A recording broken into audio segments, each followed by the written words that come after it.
Hello बच्चों, कैसे हैं। आइए, स्वागत है फिर से एक न्यू वीडियो में। तो इस वीडियो में अपन करने वाले हैं क्लास 10th का जो फिजिक्स आपको पढ़ा रहे थे उसमें से चैप्टर 2 जो कि प्रकाश का परावर्तन एवं अपवर्तन है, इससे संबंधित टॉप 50 ऑब्जेक्टिव क्वेश्चन को कवर करने वाले हैं। तो आप सभी स्टूडेंट जल्दी से लाइव क्लास में जुड़ जाए, जितने भी स्टडी ग्रुप है उसमें शेयर कर दीजिएगा और आप चैनल पर तो चैनल को सब्सक्राइब कर लीजिएगा। तो चलिए आज की सेशन को स्टार्ट करते हैं। आज का फर्स्ट नंबर क्वेश्चन है, कहा प्रकाश के अपवर्तन के कितने नियम हैं। तो बच्चों मैंने आपको बताया थे प्रकाश के अपवर्तन कितने नियम है, तो 2 नियम है। ऑप्शन नंबर बी बिल्कुल करेक्ट हो जाएगा। और प्रकाश के परावर्तन के कितने नियम है, तो प्रकाश के परावर्तन के भी 2 नियम है। चलिए 2 नंबर क्वेश्चन है, कहा जा रहा है क्या सरल सूक्ष्मदर्शी में किसका उपयोग होता है। तो बच्चों मैंने बताए थे सरल सूक्ष्मदर्शी में लेंस का उपयोग होता है। तो किस लेंस का होता है, तो उत्तल लेंस का उपयोग होता है, इसलिए ऑप्शन नंबर डी बिल्कुल करेक्ट आंसर हो जाएगा। अगली क्वेश्चन बच्चों यहाँ पर 3 नंबर क्वेश्चन स्क्रीन पर दिख रहा है और इस क्वेश्चन को आंसर बताना है। एक उत्तल लेंस होता है, तो बच्चों आप जानते होंगे उत्तल लेंस कुछ इस प्रकार से होता है। तो इसमें क्या हो जाएगा, बीच में देखिए आपको मोटा दिख रहा है और किनारा पे पतला। तो यह किस ऑप्शन में है, किनारों के अपेक्षा बीच में मोटा होता है। तो बिल्कुल किनारों के अपेक्षा बीच में मोटा होता है, ऑप्शन नंबर सी बिल्कुल करेक्ट आंसर हो जाएगा। चलिए बच्चों अगली क्वेश्चन को देखते हैं। अगला क्वेश्चन आपको बताना है निर्गत किरण और अभिलंब के बीच के कोण को क्या कहते हैं। ये क्वेश्चन काफ़ी महत्वपूर्ण है बच्चों, और आपके एग्जाम के लिए तो और काफ़ी महत्वपूर्ण है। निर्गत किरण अभिलंब के बीच के कोण को क्या कहते हैं, निर्गत कोण कहते हैं, इसलिए ऑप्शन नंबर सी बिल्कुल करेक्ट आंसर हो जाएगा। अगली क्वेश्चन बच्चों यहाँ पर 5 नंबर क्वेश्चन है, बताना है कि 1 मीटर फोकस दूरी वाले उत्तल लेंस की क्षमता होगी। तो 1 मीटर फोकस दूरी वाले, तो बच्चों क्षमता बराबर, क्षमता को पी से सूचित करते हैं।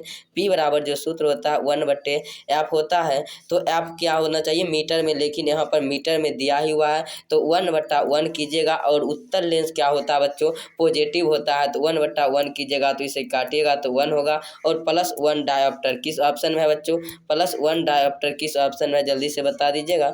तो ऑप्शन नंबर बी में है, जो कि बिल्कुल correct answer option number B हो जाएगा। चलिए बच्चों अगली क्वेश्चन को देखते हैं। अगला क्वेश्चन 6 नंबर आपको स्क्रीन पर दिख रहा होगा, और जल्दी से लाइव चैट में जल्दी से क्या कीजिए, तो आंसर देते जाएंगे। और जितने भी स्टूडेंट चैनल को सब्सक्राइब कर लीजिएगा और नोटिफिकेशन कर लीजिएगा, जब भी क्लास आए तो सबसे पहले नोटिफिकेशन आपको मिले। चलिए यहाँ पर 6 नंबर क्वेश्चन है, लेंस की क्षमता को व्यक्त की जाती है। तो लेंस की क्षमता को व्यक्त की जाती है बच्चों, मैंने अभी आपको सूत्र बताए थे, P बराबर क्या होता है, तो 1/f होता है। तो P बराबर 1/f जो होता है, तो इसे क्या कहते हैं, तो फोकस दूरी के व्युत्क्रम द्वारा क्या किया जाता है, तो लेंस की क्षमता को सूचित किया जाता है। तो फोकस दूरी का व्युत्क्रम, ये फोकस दूरी है बच्चों, इसको नीचे में कर दिया 1/फोकस दूरी, तो ये व्युत्क्रम हो जाता है। यदि ऊपर में करता तो क्षमता बराबर फोकस हो जाता है। चलिए उम्मीद करता हूँ कि आपको समझ में आया होगा, नहीं तो आप याद कर लीजिए। चलिए एक उत्तल लेंस की फोकस दूरी 20 सेंटीमीटर है, तो उसकी क्षमता क्या होगी। तो बच्चों मैंने आपको सूत्र बता दिए हैं, P बराबर क्या होता है, 1/f होता है। और इसको क्या करना होगा, सबसे पहले फोकस को मीटर में बदलना होगा। तो यहाँ पर सेंटीमीटर है तो मीटर में बदलना होगा, तो 1/20 सेंटीमीटर को मीटर में बदलने के लिए 100 से क्या करते हैं, भाग करते हैं। तो ये बच्चों एक मल्टीप्लाई कितना हो जाएगा, भाग में नीचे है तो ऊपर जाकर गुना में हो जाएगा। और ये भी क्या है, बटा में है तो बटा रहेगा, 0 से 0 कैंसिल हो जाएगा, 2 से कितना 5 बार में। तो आप जानते हैं बच्चों उत्तल लेंस क्या होता है, तो उत्तल लेंस आपका पॉजिटिव होता है। तो प्लस इसका क्या हो जाएगा, +5 डायोप्टर, +5 डायोप्टर किस ऑप्शन में है बच्चों, तो ऑप्शन नंबर सी में है। उम्मीद करता हूँ कि आपको यह क्वेश्चन समझ में आया होगा। यदि समझ में आया होगा तो वीडियो को लाइक कर सकते हैं, और आप वीडियो के डिस्क्रिप्शन व्हाट्सएप ग्रुप का लिंक है, वहाँ पर व्हाट्सएप ग्रुप में जरूर जुड़िए। जब भी आपको ऑल सब्जेक्ट का PDF चाहिए तो वहाँ से आपको मिल जाएगा, तो आप डाउनलोड करके पढ़ सकते हैं। चलिए हमें बताना है किसी लेंस की क्षमता -2 डायोप्टर है, तो वह लेंस होगा। तो किसी लेंस की क्षमता जो -2 डायोप्टर है, तो वह सबसे पहले तो होना चाहिए, माइनस लगा हुआ है तो वह अवतल होना चाहिए। तो उत्तल वाला कहाँ है, उसे काट दो, उत्तल वाला ये है, ख़त्म कर दो। और देखिए उत्तल वाला ये है, इसे ख़त्म। या तो 20 सेंटीमीटर फोकस दूरी वाले लेंस होगा, तो 20 सेंटीमीटर, क्योंकि 100 में 20 कैसे काटेंगे तो 5 आ जाएगा, तो ये भी गलत हो गया। तो ऑप्शन नंबर आपका डी हो गया क्या, बिल्कुल करेक्ट आंसर, इसलिए ऑप्शन नंबर डी को आप बिल्कुल करेक्ट कर सकते हैं। चलिए अगली क्वेश्चन को देखते हैं। अगला क्वेश्चन आपको 9 नंबर क्वेश्चन है, अवतल लेंस में आवर्धन, आवर्धन को बच्चों m से सूचित करते हैं। तो अवतल लेंस में आवर्धन बराबर होता है, तो अवतल लेंस में आवर्धन m बराबर जो होता है बच्चों, मैं आपको बता देता हूँ, V/U होता है। क्या होता है, V/U। तो किस ऑप्शन में है, तो ऑप्शन नंबर डी में है। और क्या अवतल लेंस की आवर्धन बराबर ऑप्शन नंबर डी बिल्कुल करेक्ट आंसर हो जाएगा। चलिए अगली क्वेश्चन 10 नंबर क्वेश्चन है। आपको बताना है किसी माध्यम के अपवर्तनांक का मान होता है। तो किसी माध्यम के अपवर्तनांक का मान जो होता है बच्चों आपको याद रखना sin i बटे sin r, option number A बिल्कुल करेक्ट आंसर हो जाएगा। चलिए अगली क्वेश्चन को देखते हैं। अगला क्वेश्चन 11 नंबर क्वेश्चन है। बताना सघन माध्यम से विरल माध्यम में गमन करने पर आपतन कोण आई। आपतन कोण को किससे सूचित करते हैं बच्चों? आई। तो I does not equal to 0। ये लिखने में लगता है टाइपिंग मिस्टेक कर दिया है। तो I does not equal to 0 और अपवर्तन कोण आर में क्या संबंध है? तो बच्चों यह आप जानते हैं कि आपतन कोण अपवर्तन कोण से क्या होता है? छोटा होता है, इसलिए ऑप्शन नंबर बी बिल्कुल करेक्ट आंसर हो जाएगा। चलिए ऑप्शन नंबर बी बिल्कुल करेक्ट आंसर हो जाएगा। चलिए अगली क्वेश्चन को देखते हैं। अगला क्वेश्चन आपको यहाँ पर 12 नंबर क्वेश्चन है। कहा प्रकाश की चाल सबसे अधिक होती है। तो प्रकाश की चाल बच्चों सबसे अधिक किस में होती है? कांच में होती है, वायु में होती है, शून्य या निर्वात में, ए तथा सी दोनों में। तो बच्चों प्रकाश का चाल सबसे अधिक जो होती है वह निर्वात या शून्य में होती है। प्रकाश का चाल कितना होता है? तो 3 × 10⁸ मीटर प्रति सेकेंड। आप इसे याद रखिएगा बच्चों, ये क्वेश्चन काफ़ी महत्वपूर्ण है और आपके एग्जाम में पूछे जाते हैं कि प्रकाश का चाल कितना होता है। तो 3 × 10⁸ मीटर प्रति सेकेंड। 13 नंबर क्वेश्चन है। निम्न में से कौन सा लेंस बनाने के लिए प्रयुक्त नहीं किया जाता है? तो लेंस बनाने के लिए देखिए कांच का यूज किया जाता है, जल का भी किया जाता है, प्लास्टिक का भी किया जाता है, लेकिन बच्चों मिट्टी का यूज लेंस बनाने के लिए नहीं किया जाता, इसलिए ऑप्शन नंबर बी बिल्कुल करेक्ट आंसर हो जाएगा। अगली क्वेश्चन आपको 14 नंबर क्वेश्चन है। आपको बताना है यदि उत्तल लेंस के सामने वस्तु 2f2 पर रखी जाए अर्थात फोकस दूरी के दुगुनी दूरी पर रखी जाए तो प्रतिबिंब बनेगा। तो वह 2f पर ही बनेगा, आपको इसे याद रखना। ये क्वेश्चन बार बार पूछा जाता है और यहाँ पर फिगर की सहायता नहीं है तो अभी उसकी सहायता से मैं नहीं बता सकता हूँ। सिर्फ आप याद रखिएगा यदि 2f2 पर वस्तु है तो उसका प्रतिबिंब भी 2f2 पर ही बनेगा। चलिए यहाँ 15 नंबर क्वेश्चन है। सरल सूक्ष्मदर्शी में किसका उपयोग होता है? तो मैंने आपको बताया था अभी तुरंत ऊपर है बच्चों कि उत्तल लेंस, अवतल लेंस, उत्तल दर्पण, अवतल दर्पण। दर्पण तो नहीं होगा बच्चों, क्योंकि हम आपको क्या पढ़ा रहे हैं, तो प्रकाश के अपवर्तन। तो चलिए यहाँ पर बिल्कुल दूसरा चैप्टर है, तो यहाँ पर क्या हो जाएगा? उत्तल लेंस होगा। सरल सूक्ष्मदर्शी में उत्तल लेंस होता है। और अगली क्वेश्चन जो आपका है 16 नंबर क्वेश्चन, कहा जा रहा है क्या सरल सूक्ष्मदर्शी में मुख्य फोकस की संख्या कितनी होती है? तो सूक्ष्मदर्शी आप देखे होंगे जो कि माइक्रोस्कोप होता है, जिससे जीवाणु छोटे छोटे आकार के जीवों को देखा जाता है। तो उसमें मुख्य फोकस की संख्या कितनी होती है बच्चों? तो मुख्य फोकस की संख्या 2 होती है, लेकिन सूक्ष्मदर्शी में 3 फोकस लगी हुई होती है। लेकिन ऑप्शन नंबर ए बिल्कुल करेक्ट आंसर है, आप इसे याद कर लीजिए, काफ़ी महत्वपूर्ण और इम्पॉर्टेंट क्वेश्चन है। कहा जा रहा है कि किस लेंस द्वारा केवल काल्पनिक आभासी प्रतिबिंब बनता है? वह कौन सा लेंस है केवल काल्पनिक तथा आभासी प्रतिबिंब बनता है? तो आपको याद रखना होगा अवतल लेंस, काल्पनिक और अभिसारी तो उत्तल लेंस में बनता है, क्योंकि उत्तल दर्पण में बनता है तो यह उत्तल लेंस में बनेगा, इसलिए ऑप्शन नंबर बी बिल्कुल करेक्ट आंसर हो जाएगा। अगली क्वेश्चन बच्चों 18 नंबर क्वेश्चन का आंसर जल्दी से कमेंट सेक्शन में दीजिए, लाइव चैट में। तो यदि वस्तु उत्तल लेंस के फोकस दूरी के दोगुनी दूरी पर हो तो उसका प्रतिबिंब कैसा होगा? तो उसका प्रतिबिंब बताना है काल्पनिक, सीधा तथा छोटा। ये बिल्कुल गलत हो जाएगा। काल्पनिक उल्टा तथा बड़ा, तो काल्पनिक में उल्टा नहीं होता है, सीधा होता है और बड़ा भी छोटा होता है। वास्तविक उल्टा तथा छोटा, वास्तविक उल्टा लेकिन बड़ा होता है, ये भी गलत, इसलिए ऑप्शन नंबर डी हो जाएगा। वास्तविक उल्टा तथा बड़ा बनता है। यदि वस्तु उत्तल लेंस में फोकस दूरी के दूनी दूरी पर हो तो प्रतिबिंब क्या बनेगा? वास्तविक उल्टा तथा बड़ा बनेगा, इसलिए ऑप्शन नंबर डी बिल्कुल करेक्ट आंसर हो जाएगा। अगली क्वेश्चन बच्चों यहाँ पर 19 नंबर क्वेश्चन है। बताना है उत्तल लेंस को डैश लेंस कहा जाता है, अभिसारी, अपसारी, बायफोकल लेंस कोई नहीं। बच्चों यह क्वेश्चन काफ़ी महत्वपूर्ण है और 2 नंबर में पूछे जाते हैं, तो आपको याद रखना उत्तल लेंस को अभिसारी लेंस कहा जाता है। और आपको नीचे एक क्वेश्चन आने वाला है कि अवतल लेंस को क्या कहा जाता है? तो अवतल लेंस को अपसारी लेंस कहा जाता है, आपको इसे भी याद रखना है। चलिए लेंस की क्षमता को व्यक्त की जाती है, तो लेंस की क्षमता को क्या लिखते थे? P बराबर 1/f होता है। तो बच्चों मैंने आपको बताए थे ऊपर ये क्वेश्चन कि फोकस दूरी के व्युत्क्रम के द्वारा क्षमता को P से सूचित करते थे और फोकस दूरी के व्युत्क्रम के द्वारा क्या लेंस की क्षमता को व्यक्त किया जाता है, इसलिए ऑप्शन नंबर डी बिल्कुल करेक्ट आंसर हो जाएगा। चलिए 21 नंबर क्वेश्चन कैसे बताएंगे? उत्तल लेंस द्वारा आवर्धित काल्पनिक प्रतिबिंब तब बनता है जब वस्तु रहती है। तो आवर्धित और काल्पनिक प्रतिबिंब बनती है जब वस्तु रहती है, तो जब वस्तु कहाँ पर रहती है आपको बताना है, अनंत पर, फोकस पर, या फोकस और लेंस के बीच, या फोकस दूरी के दोगुनी दूरी पर। तो इसे आप याद रखना, फोकस और लेंस के बीच जब रहती है तब उत्तल लेंस द्वारा आवर्धित तथा काल्पनिक प्रतिबिंब बनती है, इसलिए ऑप्शन नंबर सी बिल्कुल करेक्ट आंसर हो जाएगा। 22 नंबर क्वेश्चन है, आपको स्क्रीन पर दिख रहा होगा। बताना है कि आभासी प्रतिबिंब का निर्माण होता है, तो आभासी प्रतिबिंब का निर्माण आपको बताना है केवल उत्तल लेंस में, केवल अवतल में, दोनों में कोई नहीं। तो आभासी दोनों में बनता है, लेकिन केवल उत्तल लेंस में बहुत बनता है, लेकिन अवतल लेंस में मात्र एक बार बनता है। वह कहाँ पर वस्तु को स्थिति रहता है तो वह बनता है, आप कमेंट करके जो बताइएगा, इसलिए ऑप्शन नंबर सी बिल्कुल करेक्ट आंसर हो जाएगा।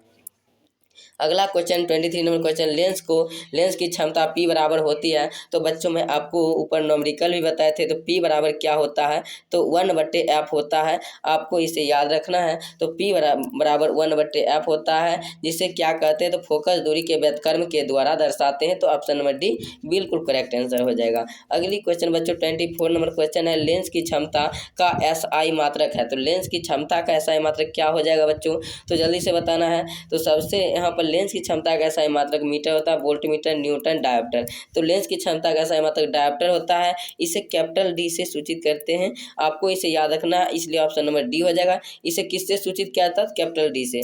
चलिए अगली क्वेश्चन आपको 25 नंबर क्वेश्चन है। बताना है कि पानी के भीतर तथा मनुष्य के को किनारे पर मीनार की ऊंचाई कैसी लगेगी। तो कह रहा पानी के भीतर तथा मनुष्य को किनारे पर मीनार की ऊंचाई कैसी लगेगी। जब पानी के भीतर है मनुष्य, तब उसको किनारे की मीनार की ऊंचाई कैसी लगेगी, ज़्यादा ऊंचा लगेगा, कम लगेगा, या जितनी है उतनी, इनमें से कोई नहीं। तो यह क्वेश्चन काफ़ी महत्वपूर्ण है और इसका आंसर जल्दी से आपको बताना है। तो इसलिए ऑप्शन नंबर ए बिल्कुल करेक्ट आंसर हो जाएगा कि उसकी ऊंचाई थोड़ा सा क्या लगता है, ज़्यादा लगता है, इसलिए ऑप्शन नंबर ए बिल्कुल करेक्ट आंसर हो जाएगा। चलिए अगली क्वेश्चन को देखते हैं। अगला क्वेश्चन आपको 26 नंबर क्वेश्चन है, आपको स्क्रीन पर दिख रहा होगा। कहा जा शीशे कैसा लाइव से जल जाता है, लाइट से जल कर प्रकाश का परावर्तन है। तो उसमें क्या होता है, तो विचलन पैदा होता है या विचलन पैदा नहीं होता है, या आपको पार्श्व विस्थापन होता है, या विचलन नहीं होता है पर पांव विस्थापन होता है। तो बच्चों इसका बिल्कुल correct answer option number D हो जाएगा।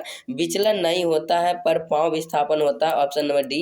ये क्वेश्चन पूछे तो नहीं गए हैं अभी तक, लेकिन ये भी क्वेश्चन इस चैप्टर से मुझे महत्वपूर्ण लगा, इसलिए मैंने बना दिए। चलिए 27 नंबर क्वेश्चन, निम्न में से कौन सी वस्तु प्रतिबिंब बना सकता है। तो निम्न में से कौन सी वस्तु प्रतिबिंब बना सकता है, तो बताना है कांच की समतल पट्टी, अवतल लेंस, उत्तल लेंस, कोई नहीं। तो बच्चों यहाँ पर जो प्रतिबिंब बना सकता है, उत्तल लेंस बना सकता है, ऑप्शन नंबर सी बिल्कुल करेक्ट आंसर हो जाएगा। अगली क्वेश्चन आपको 28 नंबर क्वेश्चन है। बताना जब प्रकाश की एक किरण विरल माध्यम से सघन माध्यम में आते हैं तो वह, जब प्रकाश की एक किरण विरल माध्यम से सघन माध्यम अभिलंब से दूर मुड़ जाती है, बिल्कुल गलत। सीधा निकल जाती है, बिल्कुल गलत। अभिलंब की दिशा में जाती है, बिल्कुल गलत। अभिलंब की ओर मुड़ जाती है, ऑप्शन नंबर डी बिल्कुल सही आंसर हो जाएगा। तो चलिए जब प्रकाश की किरण विरल माध्यम से सघन माध्यम में जाती है तो अभिलंब की ओर क्या होती है, मुड़ जाती है।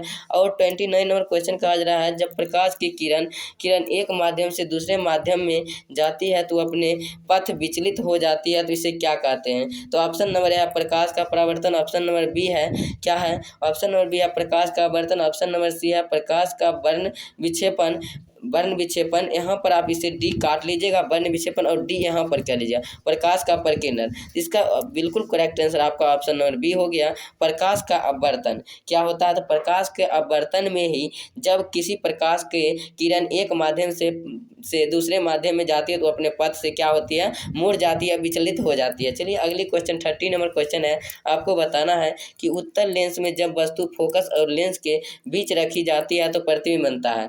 तो उत्तल लेंस में जब वस्तु फोकस और लेंस के बीच रखी जाती है तो प्रतिबिंब कैसा बनेगा बच्चों, तो प्रतिबिंब जो बनेगा वह काल्पनिक और सीधा बनेगा, इसलिए ऑप्शन नंबर ए बिल्कुल करेक्ट आंसर हो जाएगा। अगली क्वेश्चन देखते हैं 31 नंबर क्वेश्चन। आपको बताना है कि लेंस का प्रत्येक छोटा भाग क्या होता है, तो लेंस का प्रत्येक छोटा भाग एक प्रिज्म की तरह होता है, इसलिए ऑप्शन नंबर सी बिल्कुल करेक्ट आंसर हो जाएगा। और ये सभी क्वेश्चन काफ़ी महत्वपूर्ण है आपके एग्जाम के लिए, सो आप इसे याद कर लीजिएगा। बच्चों यदि आपको वीडियो पसंद आ रही होगी थोड़ी सी भी, तो वीडियो को लाइक कर सकते हैं और कमेंट जरूर करें और अपने सभी साथियों के साथ इस वीडियो को शेयर करें। 32 नंबर क्वेश्चन है, 20 सेंटीमीटर फोकस दूरी वाले लेंस की क्षमता होगी। तो बच्चों मैंने आपको बता दिए, क्षमता को P से सूचित करते हैं, P बराबर पावर होता है और 1 बटे क्या होता है, F होता है। ये सूत्र आपको याद रखना है। तो क्या दिया गया, 20 सेंटीमीटर। सबसे पहले सेंटीमीटर को मीटर में बदलने के लिए क्या करेंगे, तो 100 से भाग देंगे। 100 से जब भाग देंगे तो 1 गुना 100 हो जाएगा और ये नीचे में क्या हो जाएगा, 20 हो जाएगा। 20 से जीरो खत्म, ये 2 से कितना बार, 5 बार में। लेकिन यहाँ पर क्या कहा जा रहा है, किसी प्रकार का लेंस नहीं कहा जा रहा है, इसलिए प्लस वाला हमेशा आंसर हो जाएगा।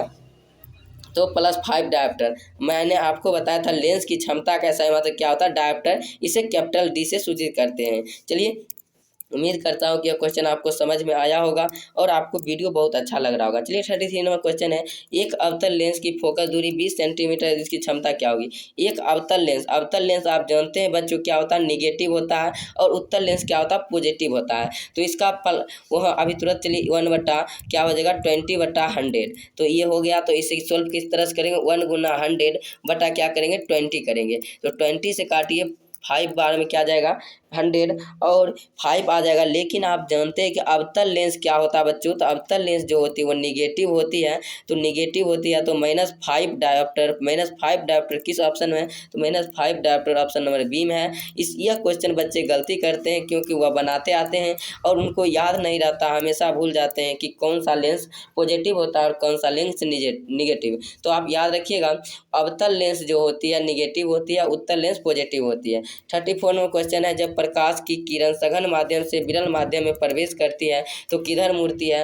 तो उस समय मैंने आपको बताया थे जब विरल माध्यम से सघन माध्यम में जाती है, लेकिन अब सघन माध्यम से विरल माध्यम में प्रवेश करती है तो किधर मुड़ती है, अभिलंब से दूर हटता है या अभिलंब से दूर मुड़ता है या सीधे निर्गत हो जाता है, कोई नहीं। तो ऑप्शन नंबर ए बिल्कुल करेक्ट आंसर, अभिलंब से दूर हटता है या हट जाता है। ऑप्शन नंबर ए बिल्कुल करेक्ट आंसर। जब सघन माध्यम से विरल माध्यम में जाती है अभिलंब से दूर हट जाता है और जब विरल से सघन में आता है तो अभिलंब की ओर मुड़ जाता है। आपको याद रखना है, कांच और हवा में सघन माध्यम कौन है, तो कांच है, जल है, हवा, इनमें से कोई नहीं। इसका अपवर्तनांक होता है बच्चों, आप इसे याद कर लीजिएगा। तो कांच और हवा में सघन माध्यम जो होती है वह कांच होती है। ऑप्शन नंबर ए बिल्कुल करेक्ट आंसर हो जाएगा। अगली क्वेश्चन बच्चों यहाँ पर 36 नंबर क्वेश्चन है कि पानी का अपवर्तनांक कितना होता है। तो पानी का अपवर्तनांक बताना है 1.44, 1.33, 1.50, 1.71। तो बच्चों पानी का जो अपवर्तनांक होती है 1.33, ऑप्शन नंबर बी बिल्कुल करेक्ट आंसर हो जाएगा। चलिए अगली क्वेश्चन को देखते हैं। तो अगली क्वेश्चन आपको यहाँ पर बताना है, कहा जा रहा है क्या, यहाँ पर हीरा का अपवर्तनांक कितना होता है। तो हीरा का अपवर्तनांक जो होती है वो कितनी होती है, तो 2.42 होती है। ऑप्शन नंबर डी बिल्कुल करेक्ट आंसर हो जाएगा। चलिए अगली क्वेश्चन की तरफ बढ़ते हैं। अगला क्वेश्चन आपको 38 नंबर क्वेश्चन है जो कि काफ़ी महत्वपूर्ण है। पानी से भरी हुई बाल्टी में रखा हुआ छड़ मुड़ा हुआ प्रतीत होता है किसके कारण। यदि आप बच्चों एक पानी का बाल्टी में पानी भर लीजिए और उसमें एक छड़ को डाल दीजिए और वह छड़ तिरछा आपको दिखेगा, तो ये किस कारण से होता है, तो प्रकाश के अपवर्तन के कारण से होता है। ऑप्शन नंबर बी बिल्कुल करेक्ट आंसर हो जाएगा। चलिए उम्मीद करता हूँ कि यह क्वेश्चन आपको समझ में आ रहा होगा और काफ़ी महत्वपूर्ण क्वेश्चन है। 39 नंबर क्वेश्चन है, बताना है आपको क्या, तो पानी से भरी बाल्टी में रखा हुआ सिक्का ऊपर उठा हुआ प्रतीत होता है क्यों। एक आप बच्चों बाल्टी ले लीजिए और उसमें पानी भर दीजिए और उसमें एक सिक्का गिरा दीजिए और वह सिक्का आपको थोड़ा सा तली से ऊपर उठा हुआ प्रतीत होता है, तो किसके कारण, प्रकाश के अपवर्तन के कारण। ऑप्शन नंबर बी बिल्कुल करेक्ट आंसर हो जाएगा। ये सभी क्वेश्चन काफ़ी महत्वपूर्ण है बच्चों और आपके एग्जाम में पूछे जाने की संभावना अधिक है और इस चैप्टर से यही सभी प्रश्न बनते हैं। इतना यदि आप याद कर लेते हैं तो आपको किसी प्रकार की दिक्कत नहीं होगी। तो प्रिज्म का अपवर्तन कोण कितने डिग्री का होता है? 30 डिग्री का, 60 डिग्री, 45 डिग्री, 90 डिग्री। तो प्रिज्म का जो अपवर्तन कोण होता है बच्चों वो 60 डिग्री का होता है। आपको इसे याद रखना। ऑप्शन नंबर बी काफ़ी महत्वपूर्ण क्वेश्चन है। अगली क्वेश्चन को देखते हैं। अगला क्वेश्चन आपको 41 नंबर क्वेश्चन, अवतल लेंस कैसा होता है? तो अवतल लेंस आपको बच्चों पूछा जाता है। तो चलिए अवतल लेंस सबसे पहले कैसा होता है, मैं इसका आपको चित्र बना देता हूँ थोड़ी सी, उसके बाद आपको बताना है। तो चलिए अवतल लेंस इस प्रकार से होता है। तो अवतल लेंस देखिए बीच में धंसा हुआ है और बाहर क्या हुआ, निकला हुआ। तो बीच में मोटा तो बीच में पतला है, बिल्कुल गलत। बीच में पतला था, किनारे पे मोटा। ऑप्शन नंबर ए बिल्कुल करेक्ट आंसर हो जाएगा। और यहीं पर मैं आपको बता देता हूँ कि ये हुआ उत्तल लेंस, ये हुआ उत्तल लेंस। इसमें देखिए बच्चों बीच में मोटा और किनारा पर क्या है, पतला है। तो आपको उत्तल लेंस कैसा होता है? तो बीच में मोटा, किनारा पतला। ऑप्शन नंबर बी हो जाता है। चलिए अगली क्वेश्चन को देखते हैं। अगला क्वेश्चन आपको 42 नंबर क्वेश्चन है, लेंस में कहाँ से प्रकाश बिना मुड़े सीधे निर्गत जाता है? तो बताना है सीधे निर्गत नहीं जाता, सीधे निकल जाता। आप इसे याद रखें बच्चों, सीधे निकल जाता, बिना मुड़े सीधे निकल जाता है। तो वह प्रकाशिक केंद्र जो होता है, प्रकाशिक केंद्र, ऑप्शन नंबर बी बिल्कुल करेक्ट आंसर। प्रकाशित केंद्र पर क्या होते हैं? तो लेंस में क्या होते हैं, बिना मुड़े सीधे निकल जाते हैं प्रकाश। चलिए अगली क्वेश्चन बताना 43 नंबर क्वेश्चन, अभिसारी लेंस निम्न में से कौन सा है? तो अभिसारी लेंस मैंने आपको बताए थे, उत्तल लेंस को अभिसारी लेंस कहते हैं और अवतल लेंस को अपसारी लेंस कहते हैं। ऑप्शन नंबर बी बिल्कुल करेक्ट आंसर हो जाएगा। अगली क्वेश्चन 44 नंबर क्वेश्चन है, बताना है कि अपसारी लेंस निम्न में से कौन सा है? तो अपसारी लेंस बच्चों मैं आपको बताए थे, अवतल लेंस को अपसारी लेंस कहते हैं। आप इसी तरह से याद कर सकते हैं। चलिए अगली क्वेश्चन आपको 45 नंबर क्वेश्चन है, किस प्रतिबिंब को पर्दे पर उतारा जा सकता है? तो देखिए बच्चों, जो वास्तविक होता है उसे आप सत्य कर सकते हैं। हमेशा कहा जाता है सत्य का जीत होता है, अर्थात वास्तविक का जीत होगा। अर्थात वास्तविक प्रतिबिंब को आप पर्दे पर उतार सकते हैं और काल्पनिक प्रतिबिंब को पर्दे पर नहीं उतार सकते हैं। सो आप इसे याद रखिएगा। ऑप्शन नंबर ए बिल्कुल करेक्ट आंसर हो जाएगा। आप वास्तविक हैं तो आपको पर्दे पर उतारा जा सकता है, किसी प्रकार का दिक्कत नहीं होगा। 46 नंबर क्वेश्चन है, किस प्रतिबिंब को पर्दे पर उतारा नहीं जा सकता है? तो बच्चों जब वास्तविक प्रतिबिंब को पर्दे पर उतारा जा सकता है तो काल्पनिक प्रतिबिंब को वह पर्दे पर उतारा नहीं जा सकता है। काल्पनिक प्रतिबिंब को आभासी प्रतिबिंब कहा जाता है। आपको इसे भी याद रखना है।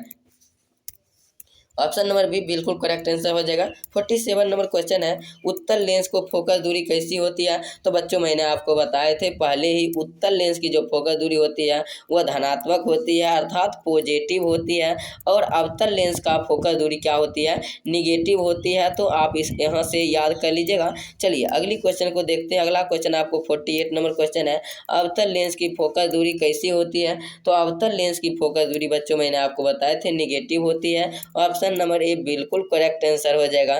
क्या हो जाएगा? ऑप्शन नंबर ए बिल्कुल करेक्ट आंसर। और उत्तल लेंस जो होते हैं बच्चों, उत्तल लेंस की फोकस दूरी धनात्मक होती है। चलिए अगली क्वेश्चन को देखते हैं।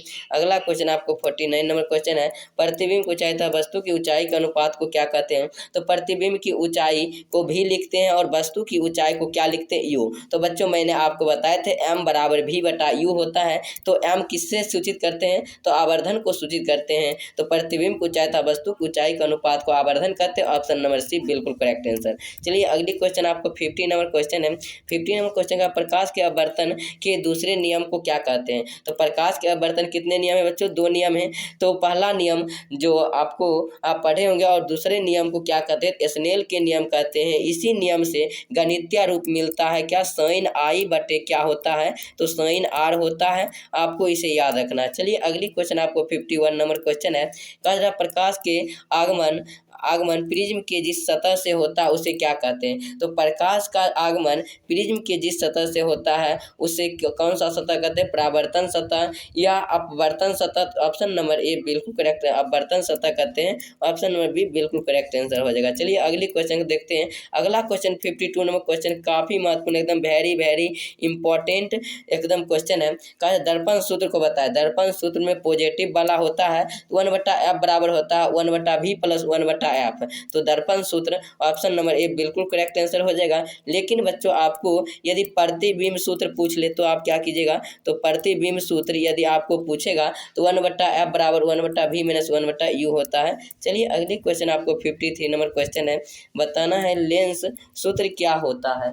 तो लेंस सूत्र क्या होता है, तो लेंस की सूत्र मैंने आपको बता दी कि निगेटिव में होता है। ऑप्शन नंबर बी बिल्कुल करेक्ट आंसर हो जाएगा। चलिए अगली क्वेश्चन आपको 54 नंबर क्वेश्चन है, बताना है कि गोलीय दर्पण का आवर्धन एम किसके बराबर होता है। तो मैंने बताया थे आवर्धन को एम से सूचित करते हैं और प्रतिबिंब ऊंचाई तथा वस्तु की ऊंचाई के अनुपात को क्या कहते हैं, तो आवर्धन। प्रतिबिंब की ऊंचाई को भी से सूचित करते हैं और वस्तु की ऊंचाई को यू से सूचित करते हैं। तो इसलिए ऑप्शन नंबर क्या हो जाएगा, तो ऑप्शन नंबर ए भी बटा यू, आप इसे याद रखिएगा। चलिए अगली क्वेश्चन देखते हैं। अगली क्वेश्चन 55 नंबर क्वेश्चन है, स्नेल के नियम का गणितीय रूप क्या है। आपको मैंने बताया था प्रकाश के अपवर्तन के दूसरे नियम को स्नेल का नियम कहा जाता है, इसी का गणितीय रूप भी बताए थे sin i/r। Option number A बिल्कुल करेक्ट आंसर है, आप इसे याद कर लीजिएगा, काफी महत्वपूर्ण ये सभी प्रश्न है इस चैप्टर के।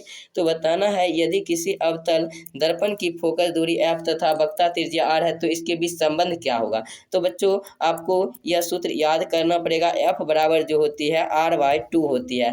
क्या होती है, फोकस दूरी वक्रता त्रिज्या की क्या होती है, तो आधी होती है। ऑप्शन नंबर आपको ए में दिख रहा होगा जो कि f बराबर r/2, ऑप्शन नंबर ए बिल्कुल करेक्ट आंसर हो जाएगा। और इस पे क्या आते हैं, तो प्रश्न भी आते हैं आपको 2 मार्क्स में जो कि बनाने के लिए आते हैं। तो चलिए देखते हैं 57 टिंडल प्रभाव प्रकाश के किस परिघटना को दर्शाता है। तो प्रकाश के परावर्तन, प्रकाश के अपवर्तन या प्रकाश के वर्ण विक्षेपण या प्रकाश के परिकिरण। तो बच्चों आपको इसे याद करना, टिंडल प्रभाव प्रकाश के परिकिरण की घटना को क्या करता है, दर्शाता है, इसलिए ऑप्शन नंबर डी बिल्कुल करेक्ट आंसर हो जाएगा। अगली क्वेश्चन बच्चों 58 नंबर क्वेश्चन है, कहा जा रहा है एक उत्तल लेंस की क्षमता 1 डायोप्टर हो तो उस लेंस की फोकस दूरी। तो बच्चों मैंने आपको बताए थे P बराबर क्षमता बराबर क्या होता है, 1/f होता है। फोकस दूरी का व्युत्क्रम द्वारा क्या सूचित किया जाता है, एक उत्तल लेंस की क्षमता 1 डायोप्टर है तो उसकी फोकस दूरी क्या होगी, उसकी फोकस दूरी मैंने आपको बताए थे 1 बटा क्या होता है 1 जब मीटर होता है तो उसको सेंटीमीटर में सूचित करते हैं,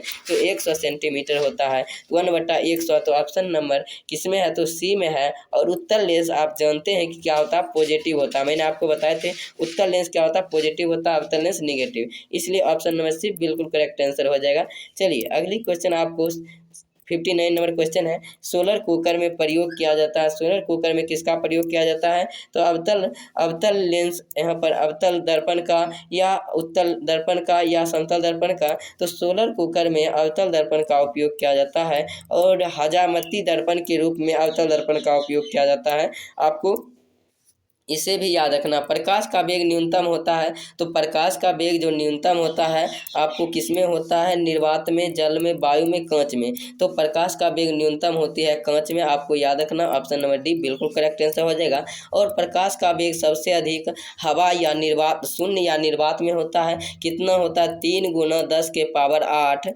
मीटर प्रति सेकेंड, आपको इसे याद रखना है। 61 नंबर क्वेश्चन है, फोटोग्राफिक कैमरा का अभिदृश्यक कैसा होता है। तो फोटोग्राफिक कैमरा जिस तरह से आप सूक्ष्मदर्शी में उत्तल लेंस का उपयोग करते हैं उसी तरह से फोटोग्राफिक कैमरा का अभिदृश्यक भी उत्तल लेंस की तरह होता है, इसलिए ऑप्शन नंबर ए बिल्कुल करेक्ट आंसर हो जाएगा। चलिए 62 नंबर क्वेश्चन है, बताना है कि जब प्रकाश की किरण हवा में कवच में प्रवेश करती है तो मुरझाती है। तो जब प्रकाश की किरण हवा से किसी कवच में प्रवेश करती है वह किधर मुरझाता है, अभिलंब से दूर, अभिलंब से निकट, अभिलंब के समांतर, में से कोई नहीं।